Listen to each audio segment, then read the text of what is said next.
बिस्मिल्लाहिर्रहमानिर्रहीम। आज हमारी एसेंसी कॉन्सेप्ट है स्मार्ट मनी मार्केट की। इसका थर्ड क्लास है।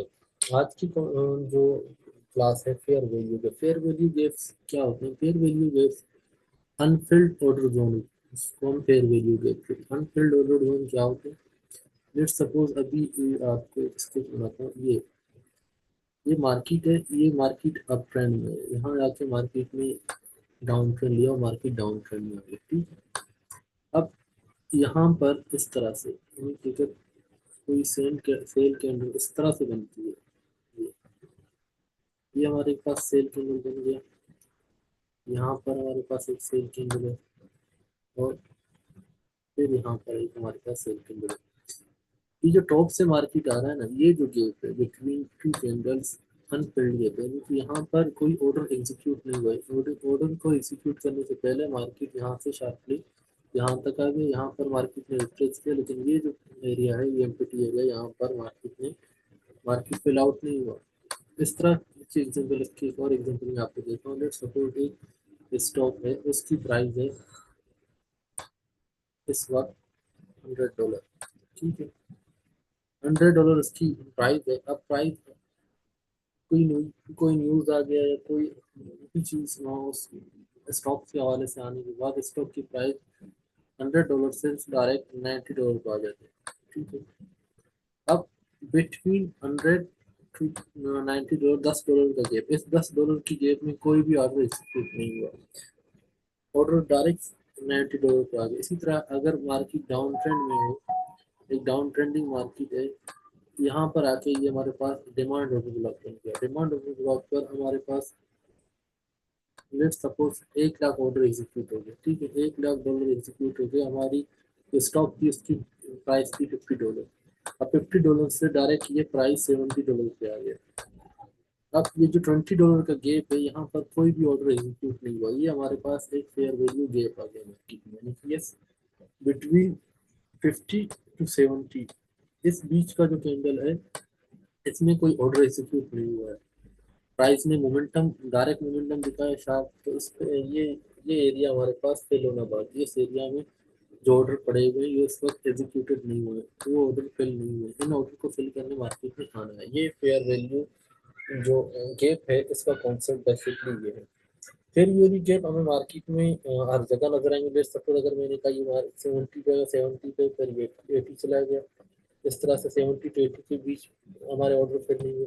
लेकिन फेयर वैल्यू गैप जो है, ये एफ का जो स्ट्रॉन्गेस्ट एरिया होता है, जहाँ पर हमारा डिमांड जोन है, सपोर्ट, अगर सपोर्ट के नियर बाय, सपोर्ट जहाँ पर ऑर्डर बुला के हमारा near by that, next to that जो हमारे पास फेयर वैल्यू पे बनता है, दैट्स इम्पोर्टेंट। और उसके बाद जो हमारा सप्लाई जोन है, यानी कि रेजिस्टेंस जोन है सप्लाई, इसकी ऑर्डर बुला, यहाँ जो ऑर्डर बुला के इसके नियर बाय दैट दैट जो हमारे पास फेयर वैल्यू गैप बनता है, दैट्स वेरी इंपॉर्टेंट। ठीक है, ये बड़ा इंपॉर्टेंट होता है। इसको मार्केट फेयर, ये जो बिटवीन बनते हैं ये भी काम करते हैं, लेकिन इनकी एक्यूरेसी रेट कम होती है। हमेशा ये जो फेयर वैल्यू गैप है हमारे पास डिमांड जोन के पास और सप्लाई जोन के साथ, इनकी एक्यूरेसी बहुत ज़्यादा होती है। क्यों? क्योंकि हमेशा कोई भी बायर हो या सेलर हो, लोग हमेशा टॉप पे जाके बाय करते हैं। इनकी जो लास्ट प्राइस है, जहाँ पर प्राइस ने अपनी मोमेंटम दिखाई है, रेजिस्टेंस दिखाई है, अगर एक मेरे पास, लेट्स सपोज मेरे पास एक स्टॉक है, उसकी प्राइस है $100। ठीक है। अब प्राइस ने मूव किया $150 पर, $150 पर प्राइस ने मूव किया। ठीक है, मेरा जो टारगेट था सेलिंग का, मैं एक शॉर्ट सेलर हूँ, मेरा टारगेट है कि मैंने वन, अगर 40 पे प्राइस आती है तो मैंने यहाँ से शॉर्ट सेलिंग करनी है 100 के एरिया के लिए। ठीक है, 100 के एरिया के लिए, क्योंकि यहाँ से अगर मैं, मेरा जो टारगेट ये है कि ये ऑर्डर ब्लॉक जब ब्रेक होगा तो ब्रेक के बाद मैंने अपने ऑर्डर लगानी, ताकि सेलिंग मार्केट में कंफर्म हो। तब मैंने यहाँ पर आके मेरा ऑर्डर लगा हुआ तो सेलिंग का मार्केट में मुझे मेरे एग्जीक्यूट ऑर्डर को एग्जीक्यूट किए बगैर मार्केट नीचे आ गया। अब मेरा ऑर्डर वहीं पे लगा हुआ है। मेरा टारगेट है कि मार्केट एक दफ़ा यहाँ आई है तो इसको दोबारा रिटर्न जरूर करेगी, इस टारगेट में दोबारा शॉर्ट सेल करके नीचे आऊंगा। तो ये जितने भी ऑर्डर लगे हुए हैं इनको फिल करने मार्केट जरूर आएगी। दूसरी ये जो सिचुएशन है जहाँ पर हम डिमांड जोन की बात करते हैं, डिमांड में ऐसा है कि एक स्टॉक है, मैंने एक बाय ऑर्डर लगाया है कि स्टॉक जैसे ही ये स्टॉक जो है $100 की है, ये अपनी मोमेंटम को कंफर्म करने के बाद मैं $110 पर इसको बाय करूंगा, ठीक है। मार्केट में मेरी ऑर्डर को एग्जीक्यूट किए बगैर मार्केट 140 पे चला गया। 140 पर जब मार्केट चला गया तो मैं इसी इंतजार में हूँ, क्योंकि मार्केट ने इतना बड़ा गैप दिया, जब मार्केट दोबारा आएगा 110 पर मैं दोबारा से बाय करूंगा, क्योंकि मार्केट ने आपको एक इम्पल्स बाइंग दी है। इम्पल्स बाइंग के बाद मार्केट करेक्शन पे जरूर आएगी। जब मार्केट करेक्शन पे इवन 10 की जोन पे आएगी, जितने भी ऑर्डर पड़े हुए हैं यहाँ पे, इनको इनको लेकर मार्केट फिर ऊपर जाएगी, ठीक है। ये इन ऑर्डर में फिर एग्जीक्यूट होना है। ये फेयर वैल्यू गैप का कॉन्सेप्ट होता है कि जो अनफिल्ड ऑर्डर है उन्होंने एग्जीक्यूट होना है उस जोन में आने के लिए। अभी इसको हम लाइव मार्केट में देखते हैं, आपको दिखाता हूँ लाइव मार्केट में ये जो कॉन्सेप्ट है हमारा फेयर वैल्यू गैप का काम कैसे करता है, ठीक है। ये आप देखिए, सबसे पहले ये हमारे पास एक ऑर्डर ब्लॉक, ये हमारे पास ऑर्डर ब्लॉक है। ऑर्डर ब्लॉक के नीचे ये जो लाइन मैंने जितनी भी ये येलो कलर की लाइन है, ये मेरे फेयर वैल्यू गैप है। क्या देखिए, ये फेयर वैल्यू गैप्स कैसे हैं, ये ऑर्डर ब्लॉक का ये फेयर वैल्यू, ये एक अनफिल्ड जोन है, क्योंकि यहाँ से मार्केट ने शार्प जो है आपको एक डिक्लाइन दी है। ये देखिए, मार्केट शार्पली नीचे है, यहाँ से मार्केट में ऑर्डर एग्जीक्यूट है बड़ी वॉल्यूम के साथ, मार्केट नीचे आ गई है, हमारे पास फेयर वैल्यू गैप है, इसको फिल होना है। अब देखिए मार्केट थोड़ा नीचे है कि इस लो को ब्रेक करने मार्केट में वापस आ गया, इसने मार्केट की ये जो ऑर्डर्स हैं इनको ले लिया और मार्केट फिर नीचे की तरफ आ रहा है। फिर दोबारा मार्केट ने इसी वैल्यू को टच किया, यहाँ पर इसी फिर वैल्यू के ऊपर मार्केट ने थोड़ी रिट्रेसमेंट दी, मार्केट फिर अपने ऑर्डर ब्लॉक पे आ गया। ऑर्डर ब्लॉक के बाद मार्केट ने दोबारा ये हमें डाउन दिया। अभी मैं बात कर रहा था जब इससे पहले वीकली फोरकास्ट की, वीकली फोरकास्ट में हम यही बात कर रहे थे, ये जो ऑर्डर है ये एक अनफिल्ड जोन है पे, इस जोन को दोबारा फिल होना है, क्योंकि यहाँ पर लोगों की इस जोन में खासकर उनसे वैल्यू के पेंडिंग ऑर्डर पड़े हुए हैं। ठीक है, हम दूसरा एग्जांपल इसकी देखते हैं, ये वाला। यहाँ आप देखें, अगर मैं इसको बड़ा करके आपको दिखाऊं, ये हाई वॉल्यूम के साथ मार्केट ऊपर आया, यहाँ पर हमारे पास गेप है, ये वाला एरिया में हमारे पास गेप है, ये जो एरिया हमारे पास ग्रेप है प्लस में गेप है। अब इस गेप को फिल करने के लिए मार्केट दोबारा आप देखें आगे, जैसे ही इस गेप में आया मार्केट में दोबारा आप रिटर्न ले लिया मार्केट को, क्योंकि ये हमारे पास डिमांड फेयर वैल्यू गेप था, डिमांड फेयर वैल्यू गेप में मार्केट आ गया, सारे ऑर्डर को एग्जीक्यूट किया, मार्केट फिर ऊपर निकल गया। ये देखिए, ये हमारे पास एक फेयर वैल्यू गेप है, ये फेयर वैल्यू गेप है, मार्केट ऊपर निकला, मार्केट में दोबारा आया, यहाँ के ऑर्डर खुली और मार्केट फिर ऊपर निकल गया। फेयर वैल्यू गैप आपको हर जगह, ये भी एक फेयर वैल्यू गैप है, आप ये देखें ये भी है, लेकिन ये स्ट्रॉन्ग क्यों नहीं है, क्योंकि ये अपनी डाउन सप्लाई जोन पे नहीं है, डिमांड या सप्लाई जोन पे नहीं है। स्ट्रॉन्ग कहाँ होते हैं, स्ट्रॉन्ग वहाँ होते हैं या सप्लाई या डिमांड जोन पे। ये देखिए, ये फेयर वैल्यू गैप है, ये हमारे पास यहाँ से यहाँ तक एक फेयर वैल्यू गैप हमें नजर आ रहा है। अब इसको मार्केट में दोबारा टेस्ट किया, आप देखिए ये जो जोन है इसको मार्केट ने दोबारा आकर टेस्ट किया, ठीक है। इस जोन को मार्केट ने दोबारा टेस्ट करके यहाँ जो पेंडिंग ऑर्डर थे इनको लेकर मार्केट कर नीचे आ गया। इसी तरह से अगर ये हमारे पास एक बड़ा जोन है फेयर वैल्यू गेप का, ये देखिए ये कैंडल था, ये कैंडल यहाँ से ऊपर का, ये यहाँ पर अनफिल्ड ऑर्डर थे, मार्केट दोबारा आ गया ऑर्डर को लेने के लिए। इसके बाद मार्केट ऊपर गया, दोबारा आ गया इसी जोन को, मार्केट ने ऑर्डर को फिल कर मार्केट पर ऊपर निकल गया। फेयर वैल्यू गेप का जो कॉन्सेप्ट होता है वो यही है कि वो ऑर्डर्स जो अनफिल्ड ऑर्डर्स है, यहाँ देखिए ये हमारे पास एक फेयर वैल्यू गेप है, यहाँ पर मार्केट ने गेप दिया, मार्केट दोबारा आ गया, इन ऑर्डर को फिल किया, मार्केट ऊपर निकल गया।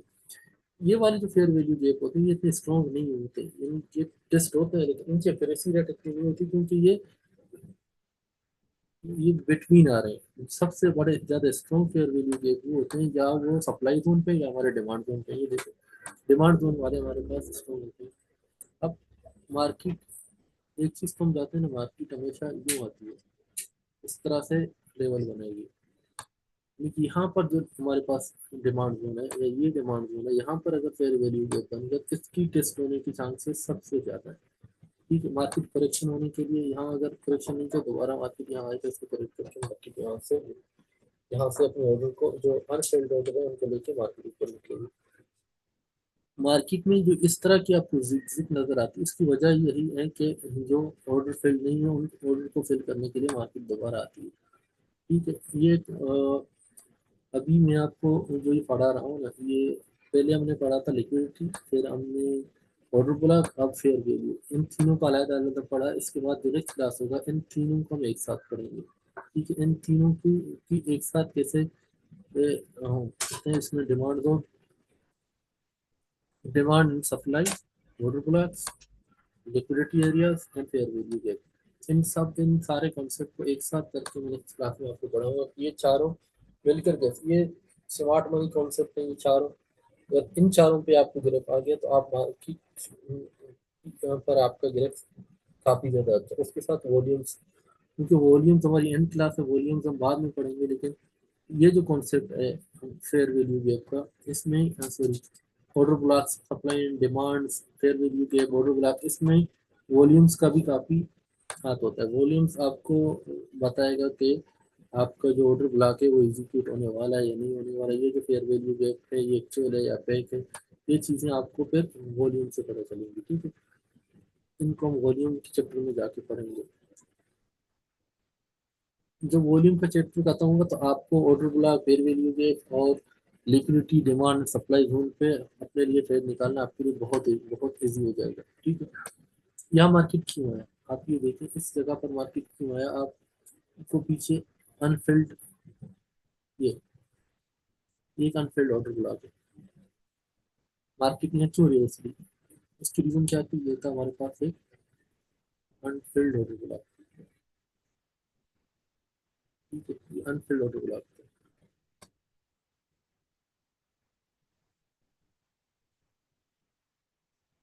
ये अनफिल्ड ऑर्डर ब्लॉक था, यहाँ पर मार्केट में दोबारा आके हमारे पास इन ऑर्डर को एग्जीक्यूट किया। Sorry, Anfield fair value gap था ऑर्डर ब्लॉक में, अनफिल्ड गैप था ये मार्केट में। आप देखें ना, वॉल्यूम को नीचे देखिए, आपको वॉल्यूम नजर आ रहा है, वॉल्यूम्स के साथ मार्केट, यहाँ से मार्केट जब गिरा तो मार्केट सीधे इस जगह तक आ गया। यहाँ पर मार्केट ने तो रिट्रेस की, लेकिन मार्केट दोबारा इस जगह पे आ गया, इस जोन को मार्केट ने अनटच किया था। ये वाला जोन था, यहाँ पर ऑर्डर पेंडिंग ऑर्डर्स थे, पेंडिंग ऑर्डर्स को लेने के लिए मार्केट दोबारा आया और दोबारा मार्केट टेस्ट करके मार्केट नीचे आ गया। ठीक है, ये जो मार्केट में आप देख सकते हैं एक स्ट्रक्चर बन रहा है मार्केट में, प्राइस डाउन जा रहे हैं, प्राइस ऊपर जा रहे हैं, तो इनके पीछे ही फेयर वैल्यू गैप है, ऑर्डर ब्लॉक्स है आपका, कोई न्यूज हो गया, कोई चीज, तो इस तरह की चीजें बैकएंड आप चार्ट पर तो आपको इस तरह से नजर आ रहा है, लेकिन चार्ट के पीछे जो बैकग्राउंड पे जो कॉन्सेप्ट है वो क्या है, ऑर्डर सॉरी जो फेयर वैल्यू गैप है उसका कॉन्सेप्ट यही है कि हमारे पास अनफिल्ड ऑर्डर है। ये देखिए इतना बड़ा जोन है हमारे पास, ये वाला जोन है, यहाँ पर हमारे पास पड़े हुए ऑर्डर्स, इस जोन में मार्केट में तो आना था ना, ये देखिए मार्केट आ गई, ऑर्डर लिए, मार्केट ऊपर चला गया था। अब ये इतना बड़ा जोन जब होगा तो इस जोन को हम आइडेंटिफाई कैसे करें, उसको मेजरमेंट के लिए टूल्स है हमारे पास कि अगर इतना बड़ा गैप हमारे पास हो तो हम उसको, उसकी जो है,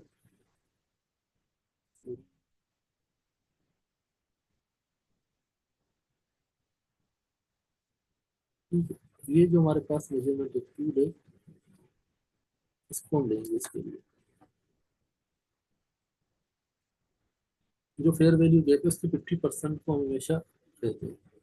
अगर हमारा जो फेयर वैल्यू है वो एक बड़ा जोन है, उसकी जोन बहुत ज़्यादा हो तो उसकी 50% एरिया को मार्क करके वहां से अपनी ट्रेड लेंगे। ये हमारे पास लास्ट कैंडल की विक है, लास्ट कैंडल की विक हमारे पास ये आ रहा है, ये हमारे पास एक जोन है। ठीक है, इसी जोन पे आके मार्केट ने ऑर्डर को एग्जीक्यूट किया अपना, दोबारा मार्केट ऊपर निकल गया। ये तो जो गैप होते हैं ना, इन गैप का फिल होना, ये देखिए, ये हमारे पास एक और गैप था, ये गैप यहाँ पे आके फिल हो गया।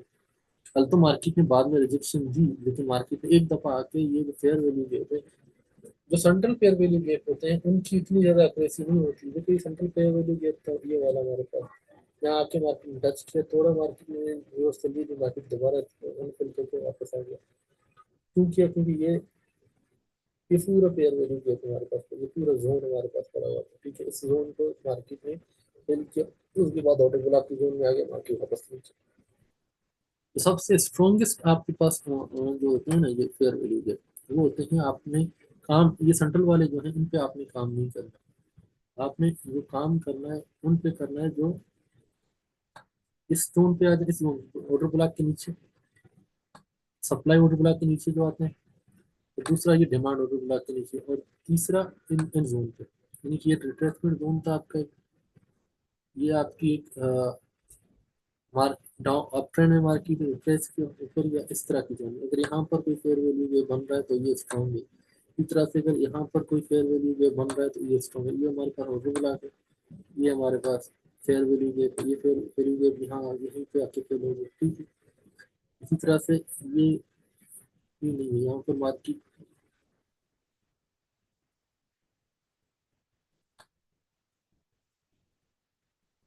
में नहीं, ये फेयर वैल्यू गेप हमारे पास ये यहाँ पे आके मार्केट में तो रिट्रेसमेंट दी इसको। तो ये वाले जोन जो है ये देखें ना, इसी पे इसमें टच किया, ये जो फेयर वैल्यू गेप था ये मिटिगेटेड हो गया। अनमिटिगेटेड जो फेयर वैल्यू गेप है ये हमारे पास फेयर वैल्यू गेप है, अनमिटिगेटेड था, यहाँ पे आके मिटिगेटेड हो गया। यहाँ पे इसमें दोबारा यहाँ पे ऑर्डर ब्लॉक हमारा मिटिगेट हो गया, यहाँ पर हमारे पास नया ऑर्डर ब्लॉक बन गया, यहाँ पर ये ऑर्डर ब्लॉक मिटिगेटेड हो गया, ठीक है। तो ये चीज आपने देखनी है कि आपका जो सप्लाई एंड डिमांड जोन कहाँ है, उसी के साथ आपका ऑर्डर ब्लॉक और उसके साथ आपका फेयर वैल्यू है। या मार्केट ऑर्डर ब्लॉक को टच करे, कभी कभी ऐसा हो सकता है कि ऑर्डर ब्लॉक आप पर मार्केट ना आए और आपकी जो फेयर वैल्यू गेप है वहीं पर मार्केट ट्रेस करे। उसके लिए एक कंफर्मेशन हम वॉल्यूम से लेंगे। हमारे जब वॉल्यूम में आपको पढ़ाऊंगा तो मैं आपको बताऊंगा कि वॉल्यूम्स की कंफर्मेशन हमने फेयर वैल्यू गेप और ऑर्डर ब्लॉक में कैसे लेंगे, क्योंकि मार्केट में हर यहाँ यहाँ यहाँ हर जगह तो मार्केट में हम लोग ट्रेड नहीं ले सकते। नहीं, इस जगह में कहीं पे वॉल्यूम दे दें तो कंफर्म मैं उस वॉल्यूम्स को इनवैलिड मानूंगा। हमारे जो वैलिड पॉइंट होते हैं ये होंगे स्ट्रक्चर की वैलिड पॉइंट होंगे, जो स्ट्रक्चर की क्लास में मैंने आपको पढ़ा था। फिर आपकी सप्लाई एंड डिमांड जोन के वैलिड पॉइंट होंगे, ठीक है। आपकी लिक्विडिटीज एरिया के वैलिड पॉइंट होंगे। तो मार्केट की जोन्स के अलावा हमने ट्रेड नहीं करना, ठीक है। जोन के अलावा अगर हमें इस जगह पर, किस जगह पर अगर हमें बेरिश या बुलिश इनगोल्फिंग मिले, भले हम नहीं करेंगे, भले हम इवनिंग स्टार या मॉर्निंग स्टार मिले नहीं, हमने जो भी कंसेप्ट हमने पढ़े हैं इनको एग्जीक्यूट करने का हमारी जो जगह है वो है फिबोनाची के लेवल्स हैं, सप्लाई एंड डिमांड के जोन है, लिक्विडिटी के जोन है, हमारे सपोर्ट रेजिस्टेंस की जोन है। उन जोन पे ही हमने जितने भी कॉन्सेप्ट मैं आपको पढ़ा रहा हूँ, चाहे वो ऑर्डर ब्लॉक का कॉन्सेप्ट है, चाहे वो फेयर वैल्यू गेप का कॉन्सेप्ट है, चाहे वो आपकी सपोर्ट रेजिस्टेंस का कॉन्सेप्ट है, ये आपको स्पेसिफिक जोन पे ही इन पे ट्रेड लेंगे हर जगह। क्योंकि स्पेसिफिक जोन पे जब मार्केट आती है तो वहां पर आपकी रिस्क टू रिवॉर्ड रेशो अच्छा बन जाता है। Risk to reward ratio 2, 3, 4, 5 risk to reward ratio भी बन सकती है आपकी, ठीक है। जस्ट सपोज इस वाले और ग्राफ पे ये वाली पेयर देखते हैं, जब मार्केट रिट्रेस किया तो हमारा रिस्क टू रिवॉर्ड रेशो क्या बन रहा है। हमारा जो एसएल तो ये था ना, एसएल तो हमारा ये था।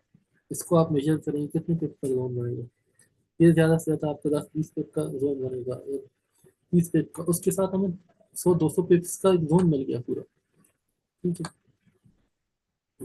इसके बाद जब मैं आपको जब ये आप सारी चीजें वॉल्यूम तक पढ़ेंगे तो उसके बाद मैं आपको ये सिखाऊंगा कि आपने बड़े टाइम फ्रेम की जोन को मार करके छोटे टाइम फ्रेम में एंट्री लेके आपने कैसे बड़े टाइम फ्रेम की जो जोन है उनका वेट करना है।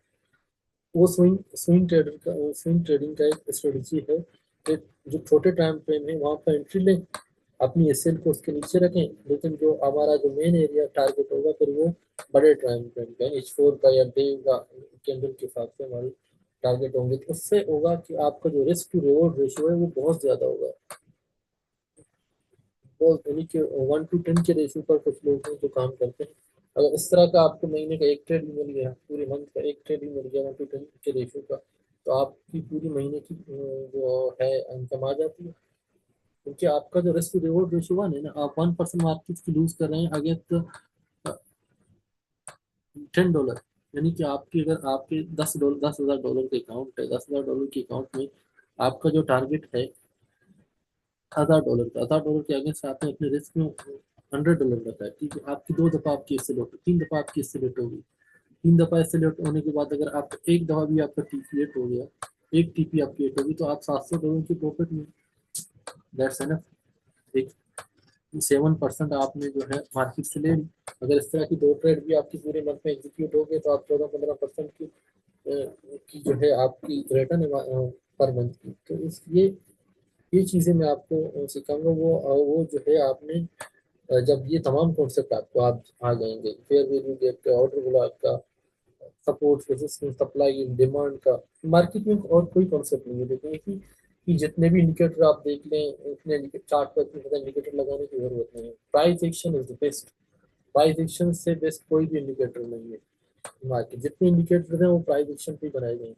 अगर आपको प्राइस एक्शन की ये जो 6-7 कॉन्सेप्ट हैं जो मैं पढ़ा रहा हूँ पढ़ाऊंगा, और ये आपको आ गए, तो आपको समझो प्राइस एक्शन पूरी आ गई। आपको पूरा टेक्निकल हर साइड पे मार्केट को देखना आ गया, ठीक है। अगर टेक्निकल आपको आ गए मार्केट में, तो फंडामेंटल्स अगर मार्केट में 20% चलते हैं, तो 80% मार्केट, 80% टाइम पे मार्केट जो है हमारा, 80% टाइम जो है हमारा मार्केट टेक्निकल पे चलता है। फंडामेंटल तो हर वक्त हर टाइम पे तो नहीं होते। फंडामेंटल तो हमेशा, अगर कोई इकोनॉमिक एक्टिविटी होने जा रही है, कोई वार का सिचुएशन है, वो तो जाहिर होती है, वो तो हर किसी को नजर आता है। टेक्निकल फॉर आइडेंस, टेक्निकल और हर एक को नहीं आते, ठीक है। मैं इंडिकेटर्स के साथ एक दो इंडिकेटर्स के अलावा मैं बाकी इंडिकेटर्स पर ट्रेड नहीं करता। जैसे मैंने एशियन सेशन की ओपन एंड क्लोजिंग देखता हूँ डे ट्रेडिंग में। दूसरा मैं मूविंग एवरेज देखता हूँ कि मार्केट मेरा मूविंग एवरेज लो है या डाउन है, ठीक है। वॉल्यूम्स एक इंडिकेटर नहीं है। वॉल्यूम्स प्राइस एक्शन की तरह एक आपको बताएगा कि इस कैंडल, इस पर्टिकुलर टाइम में मार्केट में कितनी की वॉल्यूम ऑफ बाइंग हुई है या सेलिंग हुई है। Activity volume basically show you the activities in market. Volumes आपको ये नहीं बताएगा कि ये जो आपके 10,000 ऑर्डर लगे हैं, ये सेल के ऑर्डर हैं या बाइंग के ऑर्डर हैं। वॉल्यूम आपको बताएगा लिक्विडिटी, मार्केट में एक वक्त कितनी लिक्विडिटी मौजूद है, ठीक है। जब आपको लिक्विडिटी, अगर आपको यही लिक्विडिटी मार्केट में डिमांड जोन पे नजर आ रहा है, तो आप हमें ये अंदाजा हो जाएगा कि डिमांड जोन पर अगर इतनी लिक्विडिटी है, तो it's mean it's the buying, these are the buying order being executed. अगर हमारी सप्लाई जोन पर हमारे पास हाई लिक्विडिटी आ रही है, जैसे सप्लाई कैंडल ना, हाई लिक्विडिटी आ रही है, तो it's mean this is the selling order. These liquidities are coming as selling order, ये सेलिंग ऑर्डर की लिक्विडिटीज है। अगर सेलिंग ऑर्डर की इतनी लिक्विडिटी है, तो it's mean market have to come down on to their demand zone. Market demand zone की तरफ जब भी हाई लिक्विडिटी होता है, तो जैसे स्मार्ट मनी कभी भी, स्मार्ट मनी की जो ट्रेडर है वो 10 या 20 पिप के लिए मार्केट एग्जीक्यूट नहीं करता।